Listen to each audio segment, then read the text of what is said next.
Hi, and welcome back to another episode of the History of Fan Anime. I'm your host, William Chow, and in today's episode, I'm going to continue and touch on a bit of a topic that I covered in a previous episode in regards to soft power. Now, again, I don't usually talk about political things and that kind of stuff on this particular channel, but then this one is a little bit a bit of a special thing because again, it relates to things that has occurred to me that are very influential to me, and it all spawned from an assignment that my son got in his band 8 class. Okay, in regards to music and basically how music influences our life and how and because again since May it happens to be Asian appreciation month or whatever, they decided to focus on different Asian music. Okay, and so I looked at the assignment and realized, this is actually pretty useful because it said, again, projection of soft power, like I had done in the previous episode, and how that relates, to basically music that was very influential to my son, and I thought, well, that also pretty much applies to me too. So I helped him make his a PowerPoint presentation that he did, for his band class, and so I want to go over that and basically some of the significance and how basically significant some certain types of music and that kind of stuff is across the oceans, as it were. Okay, so before I get in, again, remind everyone to go down below, click like and click subscribe. Basically, that really does help out the video projected over the channel, and of course how YouTube works. It does help the algorithm work and do its job. Okay, and again, if you have any music and that kind of stuff that sort of influenced your life, that sort of special song, as it were. Put it in the comments below. I'd like to hear some of their songs, especially from the '80s and the '90s that sort of had that sort of that special influence to you. Maybe how you would have done that project, in your way if you were in band class, as it were. Okay. Um, the other way that you can support me is I do also have the super thanks button down below that you can to help support me financially, as well as I have the links for Patreon and PayPal. I do have a special series of episodes and that kind of stuff that I have available on the Patreon for all the subscribers. I'm pretty sure I'm going to have to make a special version of this particular episode because, again, because it deals with music and that kind of stuff, YouTube may not allow me to put examples and that kind of stuff fully of what it's supposed to. I might have to do some weird monkeying around, so this video might sound really funny in its presented form. But again, on the Patreon, I will have full versions that are not edited and fully available for the things. Again, so I do have a link below which has the listing of all my episodes for the History of Fan Anime, as well as the all the special episodes on the Patreon as well, just so that you can see what is available and what is right now. I'm right now going through and doing all the special joke dubs, since my last episode was a joke dub. I came across an old video cassette that had all of the various different joke dubs, and I already know that some of them aren't available on YouTube as presented because they contain music samples and things like that in them, which will immediately get them blocked or not available in certain areas, and or maybe they had to mute them or whatever because they can't use those samples in the video, right? So, but again, that's what the Patreon can let you do. Okay, so today's episode again is about this music assignment and basically different ways on how my son was able to do his presentation for that. And I want to go over that and just give you the sort of the extra backstory and the extra significance to these things and whatnot. And you might find that very interesting on how, well, that sort of projection and that kind of stuff and significance it has. All right, so let's go into the project and let's see what the result is, and then see how we do it. So, without further delay, let's begin. Okay, so we begin with the assignment that was actually given in Band 8. Okay, now even though my son's in Band 8, he's actually in the intermediate class. Because of his musical ability, he's actually been bumped up a grade. But there is the assignment that's written here. World Music Appreciation is the title, and he goes, there will be a presentation given on the introduction of music culture from 5 different countries: India, Korea, China, Japan, and Philippines, which is happens to be the the biggest Asian mix that we pretty well have in Vancouver here. Okay, and so basically, these the students are supposed to make some sort of I guess a PowerPoint presentation showing some of the music they like and whatnot. The interesting little part a little later on is you have the option of playing a song that you like on your instrument. My son was assigned percussion. You can sing it, and this can be either pre-recorded or played in class. You don't have to sing the entire song. A brief snippet is good. So again, to basically show musical talent and just the use of your particular instrument or particular musical talent. The assignment continues with the purpose and goes that we are trying to do this with Asian History Month, which is May.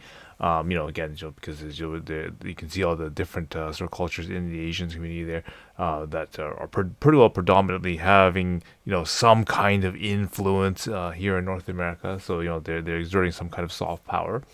We are learning some more to be more open-minded and respectful of other cultures. Just being exploring other diversity and that kind of stuff. And again, I never had this when I was in high school. I mean, if I learned more about Japanese music when I was young, that'd be pretty cool. I would have got really into kind of Japanese animation and that kind of stuff probably a lot earlier. We are trying to look at and view cultural music as something interesting more than rather weird and odd. Again, I always had a really good musical taste for that, and the diversity of different music and trying to find music that was like from other like different, right? But again, in my era, it was really, really difficult because everything was really localized, and the only way you got music from around the world was someone actually had to physically send it to you from across the world. Okay, so technology has definitely helped out in that respect. We're going to be looking at music that is fun for you and getting creative with your own personal musical tastes. This is also a way to get out of the ruts and the burnouts by putting the pieces that you are working aside and working on the things that you like. Okay, exploring your personal musical tastes, composing, arranging, and doing covers, etc. Which is another way of saying doing karaoke. But that's the trick is that I know that when I saw his performance and that kind of stuff, they were doing various different pieces that literally sound like Evangelion, and they this particular band did a piece out of Minecraft. So they definitely do some pretty fun things in band. But the game of this project to be a little bit more open. So again, I had to help him out a little bit because he needed some direction on how to do this particular thing. Okay, and so on the next page they have some more instructions on how to address this project, and it starts off with some questions you should be asking yourself. And he goes, why is it that the songs important to you? Back story and connections and etc. And this is the big important part that I thought on and decided to focus on. What musical elements are being used that you draw to the music? The instruments, music production, lyrics, and etc. Then he also goes on, who are the artists involved? What is the significance about them? What is their personal backstory? What do you like about them? So again, a little bit, internet searching about the actual artists that create them. And then how do you feel when you listen to the music? And so those are some questions that they're asking about them. And then the actual step says create an art medium, which is a collage, PowerPoint, a drawing, posters with visuals, and the answers to the questions above. So in my son's case, he decided he'd wanted to do a PowerPoint presentation. Okay, the assignment continues. All of you will have the opportunity to share small portion of the. All of you will have the opportunity to share a small proportion or the entire project with the class. In addition, you'll need to include an audio or video sample of at least one song, but you could include more. And additionally, you may want to play the song on your instrument or learn to sing it as part of your project, right? So that's the big connection with being in the band class. They want you to actually do the performance part of it. You can provide a link to an audio or video recording or present it live in class again, because obviously they're in band class. They can perform the song in class. Those who want to play the song on their instruments, let me know, and I can decide to either pre-record or perform it in class. If you are having troubles with the writing of the notes or finding the backtrack or anything else, let me know and I can help. And that's pretty cool, right? I mean, I was never allowed to take band because my parents didn't think thought it was an academic, an academic subject, as it were. So I never really got never really got anything into, for example, like learning how to read music, doing things like karaoke or something like that, because I think that's when I was in high school, that was a really big thing for me. Singing along to songs on a Walkman, that was I think a lot of us as teenagers liked to do that, especially back at a time like the 80s, right? But yeah, just finding things like backing tracks and being able to have someone to listen and with enough ear trained to pull out the notes. That would have been really that would be great back in my time. But again, this is a neat way to do the project here. Then it finishes off at the end. Remember, there's no wrong way of doing this project. Make sure that you relax and have fun. And so it's it's a nice creative process, to basically get rid of some of the monotony of trying to rehearse and remember the songs that they're supposed to be playing for the concerts and that kind of stuff that they were doing. So after my son just sort of haphazardly started this thing and kind of looked at him and said, looking at the different sort of music and how Asian music has sort of affected him, per se, the word, in terms of Korean titles, like he knows who BTS is, but he doesn't really follow them, and I don't think he was really at quite the age that he really cares about bands like Princess, and obviously way before his time, like bands like Finkel and SES, right? So so definitely not a lot of things from the Korean culture really sort of affected.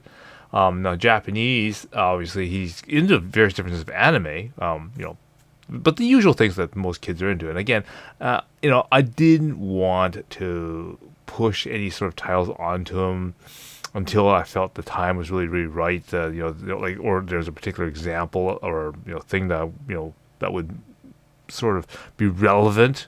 Okay, I just want to give him anime titles just for the sake of giving him anime titles, right? I want him to kind of watch what his friends are sort of watching and sort of kind of recommending and just let him kind of go on that. So that so he watches like the Pokemons, the Naruto's, the JoJo's Bizarre Adventure, and the modern stuff that most people are sort of associating with the anime at the kids levels nowadays, right? But as a result, he doesn't really listen to a lot of Japanese music either, right? And of course, I think he gains a little bit of influence from, like, let's say, for example, Super Eurobeat, because I actually have a Para dance arcade game, in my room. So again, he gets a little bit of influence from the music from there. But other than that, there's not a lot of influence that way. And again, he doesn't listen to Filipino music, Indian music, or even he doesn't even listen to like Chinese music, whether it's Cantonese or Mandarin. So so the influence is sort of there. So I decided, okay, so he doesn't have much to draw from that way, but I think the other way around, I think he's really heavily influenced. Okay, and you'll see what I mean when I get into that. I heavily think about and look at the first question is, why is it important to you? And all of a sudden, I'm thinking, okay, I need to help him on this project because there was a lot of stuff that we put placed on him and made influences on him, primarily because of the Asian culture and that kind of stuff, and culture in general. Later on, you'll see what I mean. Um, on that one, so I thought, okay, well, we'll tack this project um, on that first line. Okay, what is the importance to you? Um, it kind of makes me think that I should probably make a video about how I gave Trevor his name, because it has a lot of anime references in it, and so maybe when naming your kids, you might want to think about how that'll happen. Well, but that's another episode anyway. So anyway, so I thought, okay, let's tackle that first one, and then let's work on that and make pieces for that for his presentation. Okay, so his example for his PowerPoint presentation basically starts off with a basic front page, and his first forward on the presentation is as follows. He goes, "This presentation is for Asian History Month. Many English songs have heavy influence in the Asian culture." So even you can see what I've done here. We've changed the topic from basically how Asian music has soft power influence on North America, not the other way around. We're going to do how North American soft power, which is again a lot more powerful, has influence on Asian culture. I was born in Vancouver in 2009. I was taught Mandarin when I was 6. My mother was born in China and moved to Vancouver in 2006. Again, I married her in 2004. Here are some examples of songs that have influenced my childhood. And again, I took what he had and had to change a little bit, because I had to point out to him that these were the songs that he grew up on, because we, use those songs as influencing songs on him. And you'll see what I mean, where I derived these songs from. He writes, "Love Story was my go-to song when I was little, performed by Richard Clayderman. Has now sold around 1.5 million copies of albums in countries such as Japan, Germany, the UK, and France." So again, if you're kind of scratching your head and going, I've never heard of Richard Clayderman. Frankly, neither have I at this particular time. But yeah, he's a really big deal in Japan. When I actually looked up the statistics on it, it was actually really quite surprising. I pulled up the chart of the total sales of albums by country by Richard Clayderman, and he's really popular in Germany. 2.5 million albums. United Kingdom, 1.5 million copies, and in France, 1.5 million copies. But interesting enough, right in the middle of that list there, Japan, 1.5 million copies in Japan. Okay. The other interesting thing is, you may also notice, is that they look at the number of albums they counted, right? In Germany, they sell 5 albums, 2.5 million copies and that kind of stuff. But in Japan, of all of the countries, 22 albums from this guy they marketed and sold in Japan, and it's like, wow. So this guy's really big, and again, because of his piano playing ability and that kind of stuff. A lot of Japanese and Chinese people liked to have their kids learn how to play his particular types of songs, because it really, as a piano player, was very, very influential.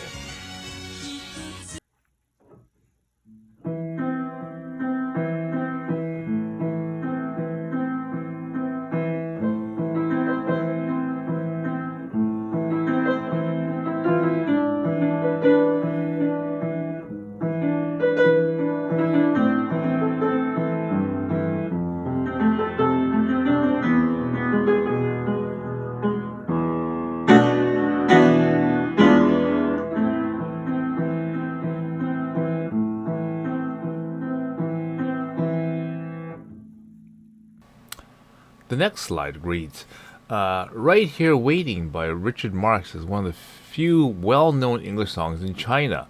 Other artists include Wham, Air Supply, and Michael Bolton. Now, I made a mention of that in my previous episode when I met my wife. I was doing a Valentine's Day present kind of idea, And just you can go back and kind of look at the episode and see the whole story. But I mean, really quickly, I thought of the idea of basically, singing, right here waiting for Richard Marx, because this seemed to be a good idea, right? Because this is a very sort of long distance chatting kind of relationship at this moment. So I thought, hey, this song would be appropriate. Oceans apart, that kind of stuff. It really works really well, right?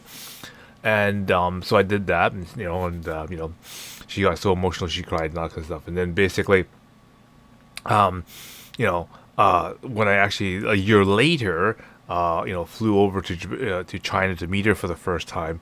I went into a shopping mall with her, and sure enough, I hear the music in the mall. Okay, the mall music, right, is Richard Marx's "Right Here Waiting for You."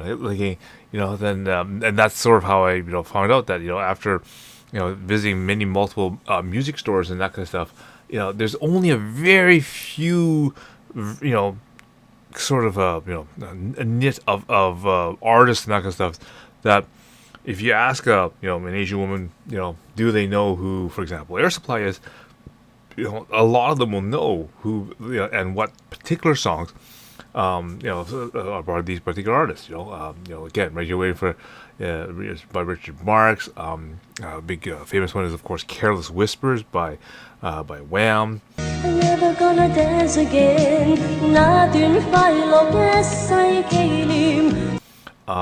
Air Supply has a multitude of songs. "Lost in Love," "Making in Love and Nothing at All," things like that. We can stay. Tell me we can stay. Oh please. They are the words to say. All very, very popular. Michael Bolton, of course. "How Can I Live Without You," and things like that. Extremely popular, extremely well known.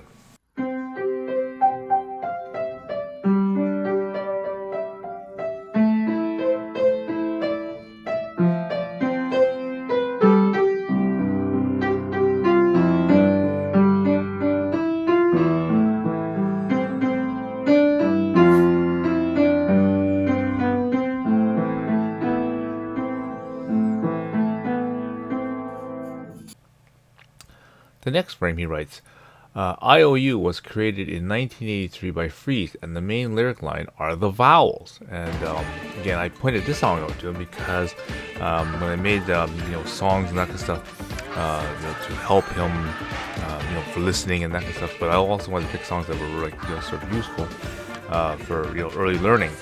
And so I picked this song because it teaches that little rhyme and that little lyric about all the vowels, A, E, I, O, U, and sometimes Y, right? And so I decided to put this song into his mix. And so he grew up on this particular song. Another song that was really significant in terms of childhood was the song 1098 from Face to Face. I used this song again to basically help put in the thought of how to count backwards from 10, basically, to get that rhythm of basically counting down the numbers. And again, he didn't use this in his PowerPoint presentation, but I figured, this might be a good spot to insert this as another note. Just wanted to post this fun video on basically showing what is going on in today's education system and what things that the kids are able to do with their resources and their projects nowadays. And I just want to close that definitely my son has all the talent in our family and not myself. All right, I hope you found that kind of interesting, and this is sort of a fun sort of episode. I wanted to do, more of a personal sort of episode, just to show and display some sort of significance and that kind of stuff of music, to me. Again, I know on my Patreon page, I do have episodes which are more dedicated to music that I like. I have episodes where it is music and videos and that kind of stuff from my actual playlist from iTunes. So a lot of people ask me, what do you listen to? What are your favorite songs? Well, I have episodes specifically to answer those questions. Okay, again, check the link below. for the special episodes for the subscribers and Patreon members. Okay, so I will get into more episodes about anime and whatnot in the next one. Right. So until then, I will see you again.